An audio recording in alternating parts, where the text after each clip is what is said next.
Hello guys! Welcome to part 2 of my Al-Ula trip. Dahil nga sobrang daldal ko dun sa isang video at masyadong mahaba yung video, ayan po, meron pa tayong pa part 2. Sorry na again. Anyway, so today, nandito tayo sa Old Town Al-Ula. 7 ng umaga ay welcome nga agad kami na Arabic coffee and date. Sinasabi ko sa inyo last time na Saudi hospitality. And today nga ay may tour kami ng Old Town Tour. Dito, pag nagawi kayo, you can book it online kasi hindi po siya free entrance. Guided tour siya, kumbaga. Ganyan po sa umaga ang itsura niya, yung pinakita ko sa inyo nung part 1 video. And yan, here, nagsimula na nga ang aming tour. Dapat nga magsuot kami ng reflector na yan para kaming engineer, but ganon. Pero, kailangan talaga yung isuot kasi nga yung other area is under construction pa. Protection lang siya sa mga lalaglag, wag naman sana. Pero wala namang lumaglag. So, yan yung mga mud houses nila. Ganyan yung itsura niya sa loob. As in, it dated like 7th century. And matagal na talaga siya kaya nire-reconstruct lang nila, nire-renovate lang. And ganyan yung mga itsura niya. It is made up of sand, kahoy at yung mga dahon ng palm trees. Dito, aakyat tayo doon sa kanilang watchtower. By the way, medyo mataas nga din to, kaya medyo nakakahingal din. And this town nga pala ay nahahati sa dalawang district, ang North and South. Ang South, Al-Haf, at ang North naman ay Al-Shugay. Kita nyo nga na sobrang dikit-dikit ng kanilang houses kasi it consists of 870 residential houses. And alam nyo ba na bawal ditong mag-tour or pumunta ng wala kang tour guide kasi maliligaw ka talaga. Kasi dikit-dikit siya at yung mga alleys and passageways niya ay magkakadugsong at para na siyang maze. Here is the view on top. Yan nga pala ang Oasis area kung saan may mga restaurant and cafes dyan and you can have a walking trail. Here naman ang North. Underdeveloped pa lang siya and ito naman ang South. Pansin ko lang na ang galing ng mga tao noon kasi ang galing ng strategy nila dito. Ang likod nila mountain. Sa watchtower, overlooking lahat from South and North and yung Oasis nila. So kapag may mga kalaban sila, makikita agad nila talaga. Ang galing.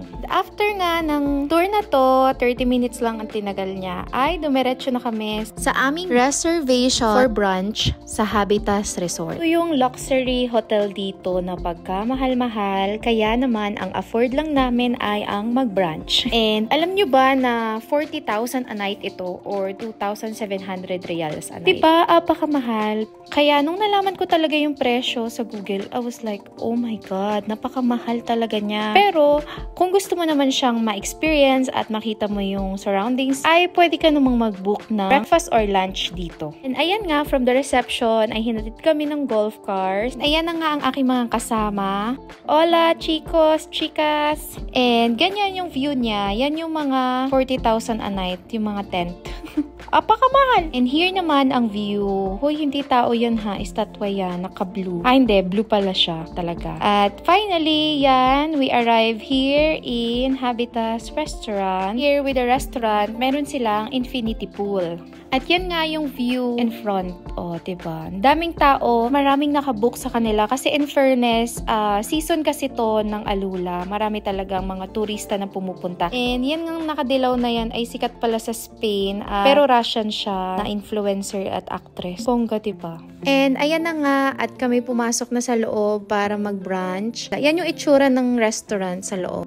Tapos overlooking mo yung infinity pool. Tapos yung mga rock formation. Maganda. Fairness, maganda. Kumbaga sa tropical country, maganda yung mga place natin kasi may beach tayo. Pero dito naman, in fairness, na-appreciate mo yung itsura ng mga rock formation. And it has similarities to Grand Canyon sa US. And yan, ang ganda niya. Anyway, ang dami ko na naman sinasabi. At yan nga, after nga namin kumain, ay pwede ka namang mamasyal dyan lang sa area ng restaurant. Pwede ka dyan mag-picture, umupo-upo, umorder ng drinks, and yan, manood ng mga nagsiswimming. Na all, pwede mag-swimming. Charis. At yan nga, ayan. Emote-emote lang ako dyan sa may carpet. Yan nga pala ang typical seating dito sa Saudi. Umupo sila sa sahig, may carpet lang. And this is how it looks sa kabilang part ng pool. Ganyan. Ganyan kaganda yung mga rock formations. Ang galing lang.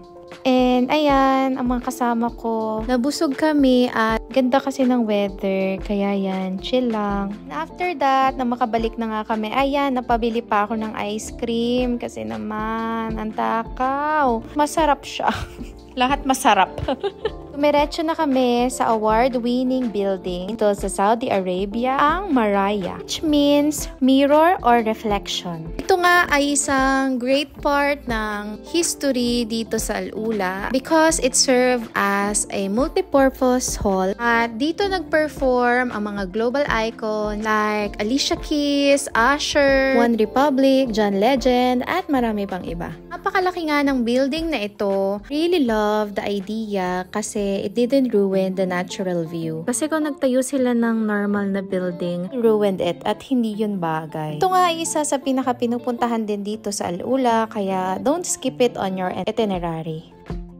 And we stayed there for like maybe 25 minutes at nag-ready na din kami umuwi. At yan, nadaanan namin tong camel. Ang cute, 'di ba? Ganyan po yung mga dumadaan dito, mga nagkokos ng traffic, camel or kaya tupa. Typical na yan dito. That's it. Dito na nagtatapos ang aking Al-Ula trip. At kung gusto nyo po mag-inquire ng mga trip dito, meron ako nakitang isang page, ang Kabayan Tours, and they offer Al-Ula trip. Kaya check out that page, guys. Sana nagustuhan nyo ito. Thank you so much for watching. God bless!